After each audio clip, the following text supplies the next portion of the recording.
Show करना है हमें कि पी जेड आपके पास एक मैक्सिमल आइडियल होगा अगर पी एक प्राइम नंबर है। If and only if result है ये। सबसे पहले हम कंसिडर करके चलते हैं कि पी एक प्राइम नंबर है। तो मान लेते हैं कि लेट जो पी है P be a prime number. P क्या चीज़ है आपके पास, एक प्राइम नंबर है। मान लेते हैं कि पी जेड मैक्सिमल नहीं है, तो let I be an ideal, I be an ideal of Z such that कि ये आपके पास पी जेड और जेड के बीच में है। P Z is subset of I is subset of Z. ठीक है, ये इसके इक्वल नहीं है। अब क्योंकि हमें पता है because every ideal of Z is of the form, क्योंकि हर आइडियल जेड का किस फॉर्म का होता है, एम इंटू जेड फॉर्म का होता है। तो आई भी किस फॉर्म का होगा, आई भी आपके पास एम जेड फॉर्म का होगा for some M belong to natural number, for some M belong to natural number होगा आपके पास। ठीक है,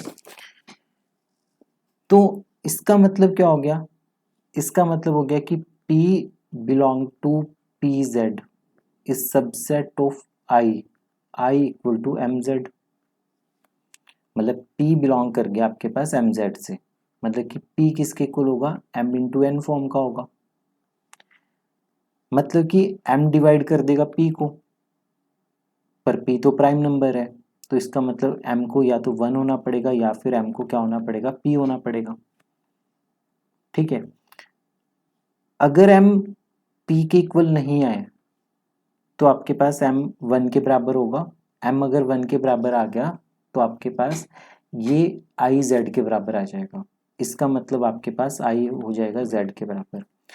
अगर m p के बराबर आ गया तो ये किसके बराबर हो जाएगा, pz के बराबर हो जाएगा। तो जो i है वो किसके बराबर होगा, pz के बराबर। तो दोनों केसेस से आपके पास क्या मिलेगा, देयरफॉर जो pz है वो क्या मिल जाएगा, pz is a maximal ideal. pz क्या मिलेगा, मैक्सिमल आइडियल मिलेगा। इसके कन्वर्स केस पे चलते हैं।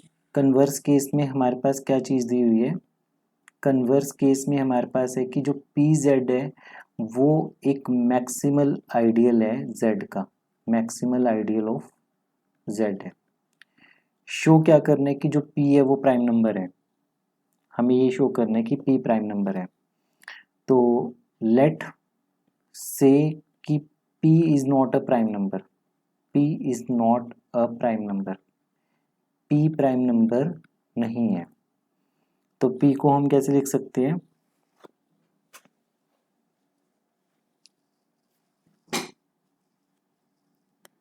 p को लिख सकते हैं हम r इंटू एस फॉर्म में लिख सकते हैं, वेयर आपके पास जो r और s है वो दोनों के दोनों p से छोटे होंगे और वो दोनों 1 से बड़े होंगे।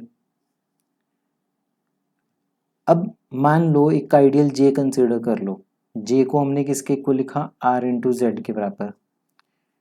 तो इसका मतलब क्या हो जाएगा, जो आपके पास ये नाम दे दो, आप इसे i नाम दे दो। ठीक है, जो i और जो z है उसके बीच में j मिलेगा आपको, i और z के बीच में j आ जाएगा।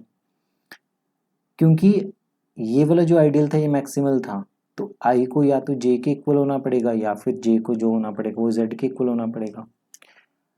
अगर j z के इक्वल हो गया तो r की वैल्यू तो 1 के बराबर आ जाएगी। अगर j z के बराबर हो गया तो इसे अगली लाइन में लिखते हैं कि if j equal to z, if j equal to z then आपके पास r की वैल्यू 1 होगी, विच इज नॉट ट्रू, क्योंकि आपके पास r की वैल्यू तो 1 से बड़ी थी ना। तो इसका मतलब i को j के बराबर होना पड़ेगा, therefore i equal to j। Therefore जो r है आपके पास वो किसके इक्वल होगा, वो होगा p इंटू ए की फॉर्म का। r किसके इक्वल होगा, p इंटू ए की फॉर्म का। ठीक है, तो अब r इंटू एस किसकी फॉर्म का होगा, p into A S form का होगा। ठीक है। और आर इंटू एस किस फॉर्म के था, पी के बराबर था, पी इंटू ए एस। तो इसका मतलब आपके पास 1 इक्वल टू ए एस बन गया। इसका मतलब एस की वैल्यू 1 के बराबर आ गई। ठीक है, तो it is also not true, तो ये भी ट्रू नहीं है आपके पास। ठीक है, तो therefore P is the prime number, तो पी को प्राइम नंबर होना पड़ेगा। पी को क्या होना पड़ेगा, प्राइम नंबर, क्योंकि एस भी आपके पास 1 से बड़ा है, तो एस 1 के बराबर कैसे आ सकता है। तो इस वजह से आपके पास पी को क्या होना पड़ेगा, पी को प्राइम नंबर होना पड़ेगा।